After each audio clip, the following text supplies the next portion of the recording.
speaking of running for president, you talked about the other day on Kyle and Corin how it would be easy for you yourself to win the nomination. You also just mentioned a couple seconds ago that you're hoping AOC doesn't run for the presidency. You're trying to clear the lane. You want the progressive lane all to yourself, the hardcore, aggressive, progressive. Obviously, I'm joking a little bit. I know that it was an off the cuff answer on Kyle and Corin, but I do, honestly want your answer. Is there even a 5% chance that you could be persuaded in the event that no one else steps up to the plate, no one like Jon Stewart, who you've been campaigning for, to run? Is there a chance that you could take a stab at it, even just to get on that first debate stage, or maybe the second one too, not to take it overly seriously, but just to get on that debate stage, bro? I think it'd be worth it. Think about how viral those clips would be. You break out the Dickie McGee's line on stage, like that. The world explodes, the internet explodes. So is there even a 5% chance? I'm very, very flattered that you guys would, talk about this, think about this, ask about this, but certainly not this election cycle. I would say no, because I'm 37 years old. Legally allowed. I am legally I believe it's 35 is when you're legally allowed. So I'm 2 years clear of the legally allowed line, but I don't think I do it now. I think there's plenty of others who are going to pick up that mantle and run with it. But, I'm going to do what I can from the outside to fucking, be a bull in a china shop and push all these people left. And like, I think the role for media, I think, is super duper important. And I think I'm very well fitted for that role. And I think it's only going to, I think our space is only going to get even bigger moving forward. I think we are in some ways sort of becoming the standard bearer for the direction of the party. I feel a lot more now like what we do is a little bit more integrated into the broader left liberal Democrat movement than it's ever been before, in a way that like sort of mirroring like Daily Wire from, 8 years ago or something like that. And so I like where we're positioned to actually have an impact on the body politic and shift the party left and sort of wake people up. But no, I would say for this election cycle, there's no chance that I would ever do it. Is it possible that when I'm like 50 or something that I might feel like I have to do it? I like the point that I made to Corin, I still stand by that point that like Crystal and I are both so fucking frustrated that there are times where we look at each other and we're like, how do none of these motherfuckers know what to say, know how to do this? Like, to me, the hard part about running for president to me would be all the other bullshit. Right? Everybody knows I'm an introvert. Everybody knows I don't like to travel. I'd hate getting on one plane and another plane and another plane and going to this place and that place. I hate the fucking, shaking hands and patting people on the back. And like Bernie said, I'm bad at remembering people's birthdays and shit like that.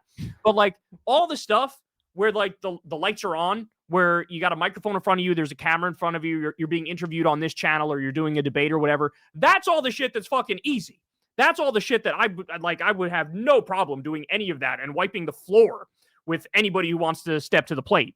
So, but I still ultimately, I wouldn't end up doing it because I think I'm too young. I wouldn't be taken seriously. My profile isn't that big. I know I'm big within the space that we occupy, but in the grand scheme of things, I'm actually not even that well known. If I were to ever run for president, I would want it to be at a place and a time where there's no doubt that I'm not going to get the indifference treatment. There's nothing more humiliating than the indifference treatment, where like Huger treatment. no matter what you say, no matter what you do, they're just like, well, I don't care because you're you and you're irrelevant. You know what I'm saying? And so I'm not at that point yet where I'm an undeniable character. Like I could potentially become one of them, but I'm not yet. And I'm not at the point where they, there's some people that the cameras, they just can't keep the camera off the person. That happened with Trump. I think that would happen with Jon Stewart if he ran. But, I haven't been on Comedy Central for 78 straight years. I'm some asshole on YouTube, so I don't have the proper name recognition. I'm not old enough. I wouldn't be taken seriously. And I was being, of course, hyperbolic when I said it'd be easy to do. Of course, there's nothing fucking easy about running for president. But it is just frustrating watching these people going, really? You don't know what to say to that? You don't know how to respond to this? You don't know how to fight on this issue? You don't know the right thing to say on that issue? You don't know like the right strategy here? It just makes me go crazy because you guys know we're nerds. We follow this stuff so closely. I've been following this shit so closely since the fucking Bush administration. And sometimes I want to tear my hair out that these Democrats don't act in the exact way that you and I would act if we're in their shoes. Yeah, I mean, obviously you would make a really compelling candidate. And I guess my natural follow-up would be, okay, maybe president would be a long shot, but would you ever move back home and take on a guy like George Latimer? No. No. I mean, not a chance. Not a chance. Come on, bro. No. Come on. you mentioned Jon Stewart, and you've been an early advocate. I think we have covered it since you started talking about it as early as January, like immediately after the November election last year. You were talking about Jon Stewart. Is that still your number one guy, or are you kind of limiting yourself now to looking at people who are maybe more likely to run for president? That's a good question. So we said some things recently that kind of annoyed me about the Rogan sphere and about the Saudi Arabia comedy thing. But I mean, I struggle to think who would be on top of him. Is there anybody else that you guys can float that would like give me pause on Stewart? Like someone that'd be even better as an option? Yeah, or somebody that would be better, like is more likely to run and also just as good or close to as good. Is there anybody that comes to mind? I don't know about anybody who's just as good or close to as good when it comes to the package, right? The celebrity, the being on Comedy Central for 78 years. I don't know if anybody comes to mind for Gavin. The one person who I have been like kind of growing interested in, because I think it's so obvious they are going to run for president and nobody else has announced. Obviously, if somebody more progressive announced or started to, really position themselves, if AOC announces, I would probably, go for AOC just because I think she would be the most left flank. But it seems like Ro Khanna really wants to be freaking president, man. And we've had our rows with Ro. You know what I mean? We've gone round and round. We've broken his balls on this show. We've had exchanges with one another. I respect that he's willing to get into the gutter and talk to a guy like me, which is really, there's no upswing for him outside of the fact that he truly believes in his job as a representative of the people. So I've got a lot of positive things to say about Ro. I think that he's made some missteps in the past, but he seems to be really positioning himself as an alternative to the Gavin Newsoms. He called out Chuck Schumer first, called for him to resign. Is there any part of you that gets excited about a guy like Ro? I mean, I could definitely see myself supporting him in, if the field is not as robust as I would want it to be, and Ro Khanna is the best option that we have, I could see myself supporting him. My issues with Ro are probably more about like, do you have the juice, bro? Do you have the sauce? Like, do you have, because, look, and I say a similar thing about AOC, if I'm being honest. There are moments where I look at AOC and she looks like a deer in headlights. Like you could trip her up with a question or something. And like, there's this thing that you have to have if you're a public speaker or you're a politician. You have to have this vibe, this aura of like, I'm going to say some shit and I'm standing on that shit. You can't have like the, maybe you'll say something that totally changes my perspective like that. And there's this, I don't want to call it weakness because I think that's maybe too strong a word, but there's something that I think I sense sometimes on AOC that she's going to have like up her swagger a little bit to be the standard bearer. And I feel kind of similar about Ro Khanna, where it's like, look, you're great on a lot of the issues. You lead the way on a lot of the issues. I could see myself supporting either AOC or Ro Khanna in the proper circumstances.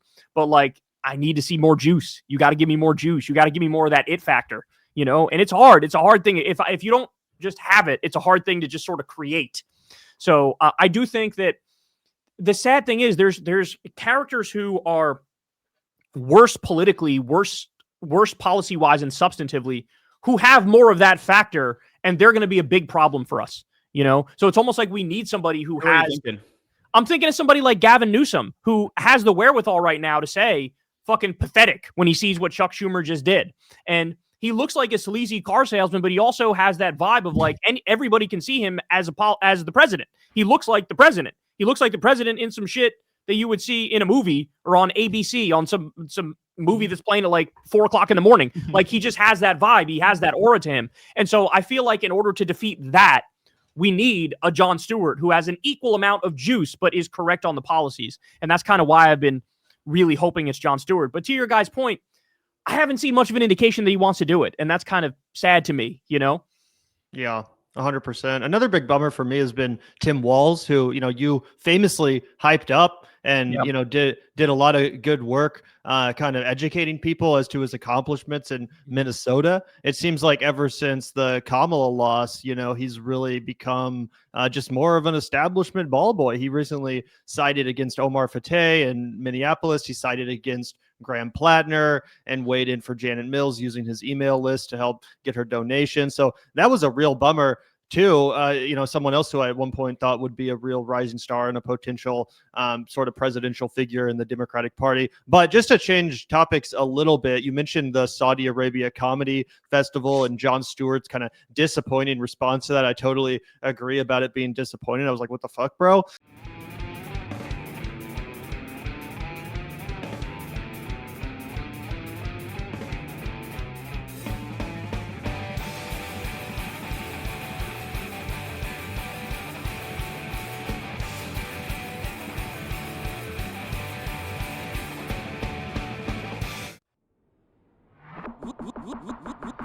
Look out the door if you hear an ambulance. The Vanguard will be there, sir. The Vanguard will be there, sir.